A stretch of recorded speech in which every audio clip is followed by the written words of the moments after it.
Nous recevons Fumontoto, politologue, juriste. Bonsoir. Bonsoir. Troisième voix, ça fait longtemps, après les concertations nationales, vous étiez dans la nature, on ne vous a pas vu. L'événement est détail pour l'Afrique. Mandela est parti, un grand hommage, départ le monde entier. Le président de la République démocratique du Congo est sur place. Pour le Congo, vous connaissez l'histoire, la présence du chef de l'État en Afrique du Sud à ses obsèques. Est-ce que ça a un sens pour vous, compte tenu du rôle joué par ce pays pour soutenir la lutte contre l'apartheid? Ça a un sens très profond, parce que le président sud-africain est venu ici, a dit que l'Afrique du Sud doit aider la RDC à mettre fin à la guerre, et ce maintenant, parce que la RDC avait aidé l'Afrique du Sud. Ça a un sens très profond parce que nous avons de très bonnes relations avec l'Afrique du Sud, tant au temps de Mobutu, de Mosé que de Joseph Kabila. Vous pouvez vous rappeler, Lutenika, c'est Nelson Mandela. Vous pouvez vous rappeler, sans citer, c'est l'Afrique du Sud. Donc, moi, j'encourage et je félicite la présence du chef de l'État, Joseph Kabila, en Afrique du Sud, pour témoigner non seulement notre sépantie, mais aussi nos relations profondes avec l'Afrique du Sud. Cela étant dit, vous avez vu la manière dont cet homme est pleuré, et c'est le monde entier, c'est la toute première fois qu'on voit un dirigeant africain, l'ex-dirigeant africain, pleurer de cette manière. Qu'est-ce que ça vous inspire, vous, politologue? Ça m'inspire l'essence d'un combat, l'essence d'une victoire issue d'un combat connu. Ça m'inspire la possibilité d'avoir au Congo des gens qui ont fait, qui font et qui feront plus que Mandela pour le Congo, l'Afrique et le monde. C'est tout ce que moi je peux retenir. Vous savez, par rapport à ce que l'un des précurseurs, on peut dire le précurseur des indépendances africaines, Simon Kimbangu, je suis bien dans l'histoire, par rapport à ce qu'il a dit, ce qu'il avait prophétisé, aujourd'hui on peut dire, c'est le monde entier qui accourt vers l'Afrique. Peut-on dire que c'est l'accomplissement de la prophétie de Simon Kimbangu?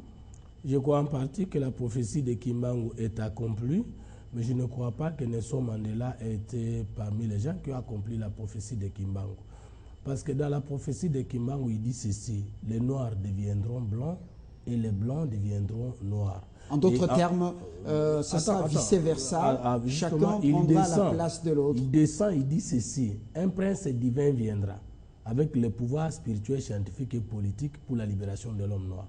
Et le prince divin sera précédé par le Longi et la réincarnation de Kimbangu. Nous n'avons pas encore pénétré la grandeur de ces prophéties. Deuxièmement, Simon Kimbangu dit ceci: les fondements moraux et spirituels seront profondément ébranlés. Kimbangu annonce la révolution spirituelle, intellectuelle et politique.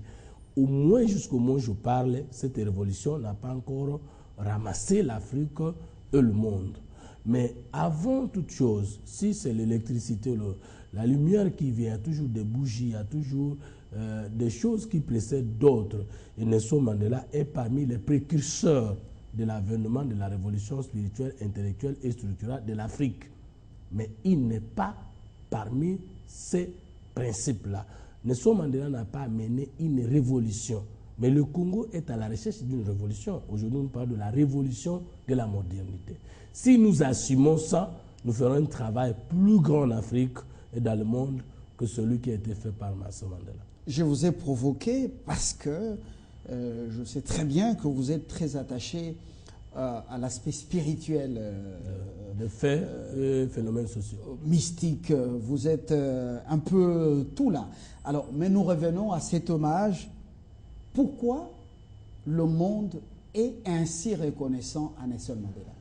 Je vais prendre les deux mots de Joseph Kabila sur Nelson Mandela. Il a dit qu'il a retenu des choses de lui, c'est le pardon et la réconciliation.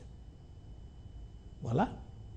Aujourd'hui, le monde n'est pas trop reconnaissant envers Nelson Mandela, franchement, pour avoir changé la situation des Noirs en Afrique du Sud. Parce qu'avant l'affaire de l'apartheid, il y avait un triangle. Et le triangle, c'est qu'il y avait les Blancs en tête, les Chinois, les Indiens et les Noirs sud-africains. Et dans la charte de la liberté, ou la charte des libertés de Nelson Mandela ou de l'ANC, il était promis aux Noirs la nationalisation des mines, des minéraux, de la Banque centrale et de l'économie sud-africaine, afin d'établir l'équilibre entre ce peuple. Je reviens à vous, je rappelle les principaux titres dominant l'actualité et ce mardi soir.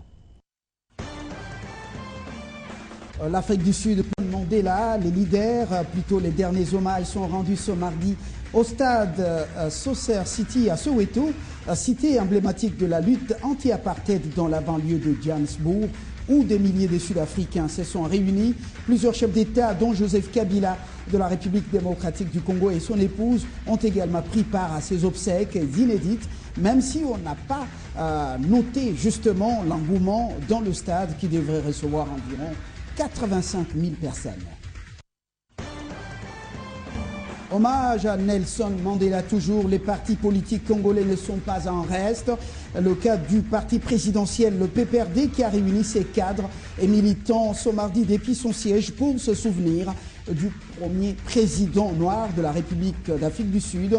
Évariste Bochab, le secrétaire général du parti, a rappelé aux membres les valeurs de l'ancien président sud-africain dont les mérites ont traversé le continent dit noir. Autre titre à l'Assemblée nationale, sachez que dans 24 heures, le gouvernement congolais déposera le projet de loi sur le crédit provisoire qui devra s'imposer à toute la nation. Cette décision a été prise ce mardi au terme d'une réunion importante de 2 chambres du Parlement, élargie avec la présence du Premier ministre Matata Ponyo et d'autres membres du gouvernement. Et puis la République démocratique du Congo est en retard par rapport à d'autres pays en ce qui concerne l'exploitation du gaz. Et ce n'est pas moi qui le dis, c'est plutôt le ministre des Hydrocarbures qui l'a reconnu ce mardi. C'était lors du lancement des travaux débutés ce 10 décembre d'un atelier réunissant les experts de ce ministère portant sur l'exploration et plutôt l'exploitation du gaz. Voilà, vous serez fixé par la rédaction de Télé 50 dans moins d'une heure sur nos antennes. Fumutoto, vous disiez, d'abord, le monde rend hommage à Mandela pour 2 raisons. La première, c'est ce que Joseph Kabila a évoqué en France. Joseph Kabila a évoqué 2 raisons et je vais compléter les autres. La notion du pardon et de la réconciliation. Le pardon, pourquoi ? Mais parce que le noir était maltraité par les autres Sud-Africains en Afrique du Sud et que tout le monde s'attendait à une riposte de la sortie de la prison de Nelson Mandela. Et il a institué la nation arc-en-ciel en disant vérité et réconciliation. Parce qu'il devait en réalité dire vérité, réparation et réconciliation. Mais il voyait que s'il dit réparation et réconciliation, réparation, ça va appeler vengeance. Voilà, vengeance. Alors, comme la plaie profonde et pertinente, donc ça va écraser l'Afrique du Sud. Alors que Nelson Mandela, il était un homme ordinaire, il aurait pu être plus vengeur que les autres, vu le nombre de prisons qu'il a connues et vu le nombre de souffrances qu'il a connues. Voilà, plus de 30 ans, parce donc, que 27 plus 3 plus 5, alors faites l'association, ça sera 32 ans. Mais celui qui bat le record, c'est Simon Kimbangu, il faut le souligner. Non. Si nous prenons les prisons de Mandela, parce qu'aujourd'hui, la 3e voie exige la réconciliation avec l'histoire. Mandela Dinkwa a fait 27 ans, plus 5. 3, ça fait 32 ans. Alors que Simon Kimbangu n'a fait que 30. Donc, il n'y a pas un La marge n'est pas tellement, l'écart n'est pas grand. Mais justement, c'est pour dire que par rapport aux 2 prisonniers les plus anciens. Justement, du monde. Donc, mais seulement, Simon Kimbangu est plus grand que Nelson Mandela. Et je peux même engager un débat que Lumumba et même Mouzé peuvent aussi être considérés comme plus grands ou au même pied d'égalité que Nelson Mandela. Mais seulement, nous ne savons pas capitaliser nos modèles et nos expertises. Vous voyez un peu ça. Aujourd'hui, nous parlons de la réconciliation. Et nous reconnaissons en Nelson Mandela cette valeur-là. Mais ici au Congo, il y a eu la réconciliation. N'oubliez pas. 1 plus 4. Ce n'était pas la réconciliation. Des rebelles ont cohabité avec un gouvernement régulier. Accepter de Ici, nous partager venons, le pouvoir avec des rébellions qui avaient fait autant de Mobutu mal. chassé par AFDEL et Joseph Kabila a accepté de travailler avec la famille spirituelle, idéologique et biologique de Mobutu. Ce n'est pas un pas. Nous avons connu les élections dans les conditions que vous connaissez, mais après, le président Nabiki a convoqué les concertations nationales. Le problème, c'est qu'au Congo, je n'ai pas affirmé que nous avons des gens qui ont travaillé pour l'Afrique et le monde dans la même taille que Nelson Mandela, mais le grand problème, c'est que chez nous, nous ne savons pas qui est modèle et nous ne savons pas promouvoir nos modèles. Aujourd'hui, ne croyez pas que le monde, par exemple, les puissances mondiales plairent Nelson Mandela parce qu'il a été bon. Non, parce que sorti de la prison, en n'ayant pas accepté la vengeance, il a protégé leurs avoirs en Afrique du Sud. Et à cause de ça, il est plébiscité comme l'homme de paix. Alors que Lumumba, par contre, lorsqu'il revenait de la Belgique, il a dit quoi? Je suis rentré comme je suis parti. Vous savez que Nelson Mandela a signé un contrat avec des clercs qui laisse aux Sud-Africains blancs l'économie, alors que ce n'est pas l'économie qui a eu des inégalités sociales en Afrique du Sud. Et qu'aujourd'hui, si vous voyez la situation des Noirs sud-africains avant l'apartheid et après l'apartheid, c'est presque la même chose. Il y a certes des avancées notables en termes de la classe moyenne, même si la pauvreté est encore un peu importante. Non, monsieur le journaliste, nous sommes dans une analyse. Dans la communauté noire. Loin de nous l'idée de discuter sur la grandeur de Mandela. Loin de nous l'idée de nier ce que Mandela a fait. Et loin de nous et de même l'idée de dire que Mandela a tout fait, que Mandela n'a pas de reproches. Non. Mandela a été accepté en Afrique du Sud dans un contrat politique qui a des clauses clairement définies dans la charte des libertés. Et dans cette charte, il a dit aux Sud-Africains noirs qu'il va nationaliser, qu'il va nationaliser les mines et la banque centrale. Je vous donne des exemples frappants avec 2010, 2011 et 2013. Parce que nous devons être profonds dans nos analyses. Et nous devons analyser les questions sans passion avec des données. Aujourd'hui, la Banque nationale de l'Afrique du Sud a 650 actionnaires, soit 98% des blancs. Le taux de chômage chez les Noirs est demeuré le même avant et après l'apartheid.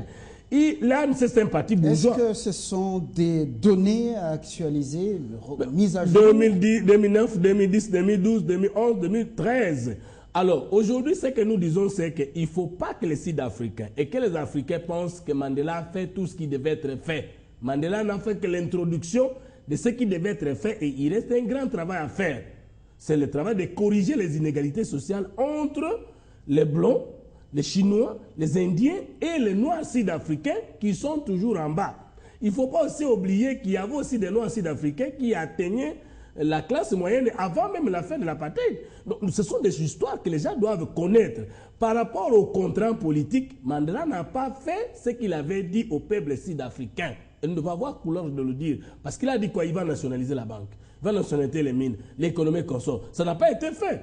Or, lorsqu'il y a eu apartheid, il y a eu les inégalités sociales. Et ces inégalités, c'était dans les rapports entre le pouvoir politique et le pouvoir économique. Est-ce qu'il n'a pas quitté un peu tôt les affaires en acceptant de faire un seul mandat à la tête du pays? Vous savez qu'aujourd'hui, on félicite aussi beaucoup Nelson Mandela de ne s'être pas accaparé du pouvoir pour longtemps.